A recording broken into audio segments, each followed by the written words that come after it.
that was Bigger or Better by the Potomac Accord. I have Andy in here with me. You play piano and sing the songs and guitar as well, or what? Yes, yeah. Yep. You do all three. How do you play piano and guitar at the same time? Yeah, I've somehow learned to kind of be like an octopus. But yeah, we have pedals and it's got to be like loop pedals or something, right?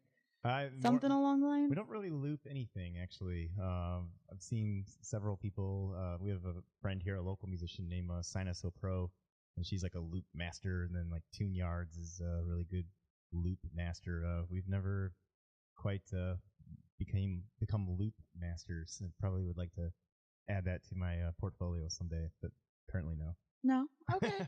Well, I mean, that's cool. I have zero capacity or knowledge when it comes to writing or recording or tech gear. Yeah. So I always just kind of have to guess and pull from the little bit I do know. But again, that you guys have a brand new record getting ready to come out. It's called Beams. Well, I mean, it's already out, right? You can buy it right. You can buy it right now, but you can't physically hold a copy in your hand. You can't touch it, and you can have the digital, but I think people like to touch things. Like when there's a sign that says "Do not touch," you want to touch it even more. So we're giving people the opportunity to touch it. Right, and we'll get to that soon. But before we start talking about this super awesome sounding concept of this release show you have going on, I want to talk about the record. So, I mean, you said this is your third studio album, so you've had a little bit of experience. And it's been a while since you released anything. If I'm looking at it's 2003, 4. Okay, well I see there was the other one in 04 from France or something. Oh yeah. But it's 2003. So that's been like what, 15? Yeah, 2003 was the last studio recorded record, and then 2004 there's a great French record label. I think they're actually based in Germany now. Called Hina, and they put out like a live record with some remixes and a couple B-sides and stuff like that. That's interesting, though. That's really cool. Mm-hmm. But what? It's like Spinal Tap, like we're real big in Europe. So right. I think that was Spinal Tap. I think every band says that. The only thing I remember from Spinal Tap is Up to 11, but this one goes up to 11. That's the best line from it. I haven't watched it in years, but no. So I would imagine there's been drastic changes in how a record is even made since 2003 to like the mixing, the mastering, the production, maybe. That's really a personal choice, because I mean you can go to like Steve Albini's studio in Chicago called Electrical Audio and make the exact same record the exact same way that like Led Zeppelin made an album, just all 100% analog and old Neumann microphones and all kinds of stuff. So it's a personal choice. Yeah, you can make it on your computer, you can make it in a studio that has really been untouched by time since 1970. And that's awesome. Yeah. What did you do, if you don't mind me prying? So our first two records were more kind of us at home with our friends, and this record, the third album, Beams, comes out in 2 weeks.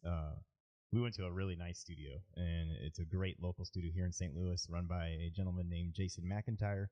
And the studio is called Sawhorse Studios. Oh, I've heard of that. And it's on the south side, South City. That's where we live. So it was a beautiful relationship. We just went down the street and made a record for quite a few days. So how long were you writing before you started going in to record? What's your process? We we take a long time to write songs, and it's probably driven some of our former band members to the point of insanity, which is maybe why they quit the band, because they probably wanted to write songs quicker.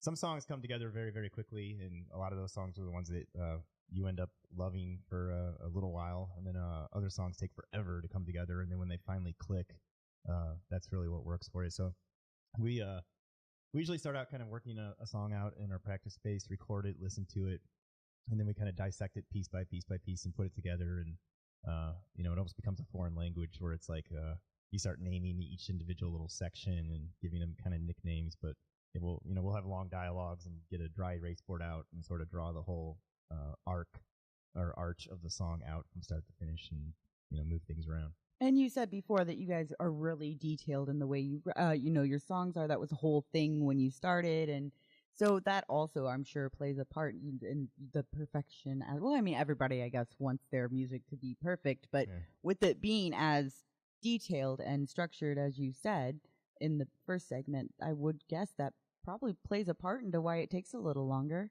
Yeah, it's always there's some songs that I just absolutely love by other bands where they might have just like a clavier that just pops out in the middle of the song for maybe 6 seconds, within a 5-minute narrative of the song. And sometimes like those little special moments are really what makes a song stand out in your mind. So we have conversations like that, like how can we accent maybe this one part that we think is really, really special. And sometimes you can debate that for 6 months. No, I'm sure. Like, I can't imagine. And then it's like running for president. It takes way too long for it to happen. So in way too many debates. So I don't know what the metaphor for that is, but yeah, we like to analyze the whole entire shape of the song and how can we improve it constantly. I mean, that's your art. A lot of people don't see it that way, I guess, but I mean, it's your art. You're creating it. You put your feels into it and everything. So I consider it that way. This is a 7-track record. So you guys have 7 tracks. Like you said, it was a long writing process. How long was the recording process? The recording process was, I think it was about off and on. It took total about a month and a half, but That's not too bad. We'd record on the weekends, and then we went to another studio, our friend named Glenn Burley, and did overdubs there, and then went back to Sawhorse and did a couple more overdubs, and then we mixed it at Sawhorse. So, yeah, we recorded it, did some overdubs, listened to it for a while, did a couple of more overdubs, tweaked little things, and then spent a couple weeks mixing it.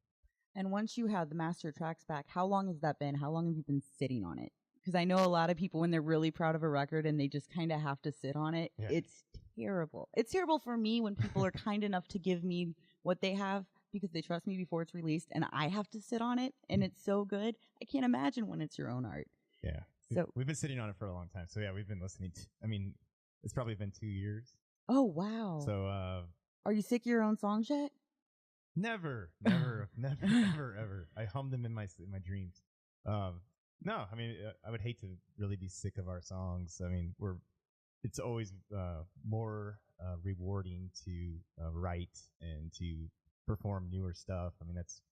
It's like when bands have a single from 25 years ago. It's like, are they going to play that song? The band probably really wants to possibly move on from that and continue to evolve and be artists. Right.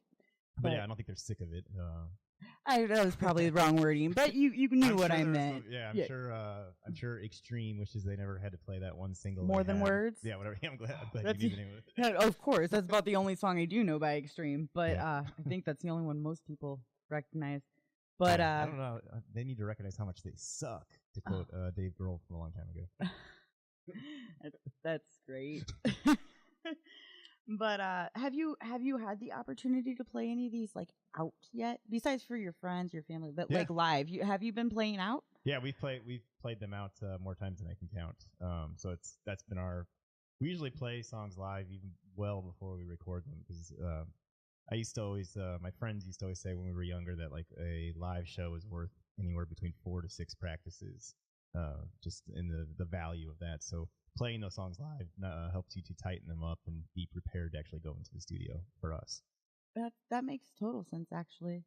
So I'm going to go ahead and break, and we're going to play another song off the record, and then we're going to come back and talk about this super awesome release show you have planned. So this one is the final track off the record. So we started with the first track. Next is the final track. It's called This Is War. And I'm Erin. This is the Superfun local show. I am here with Andy from the Potomac Court, and we will be right back.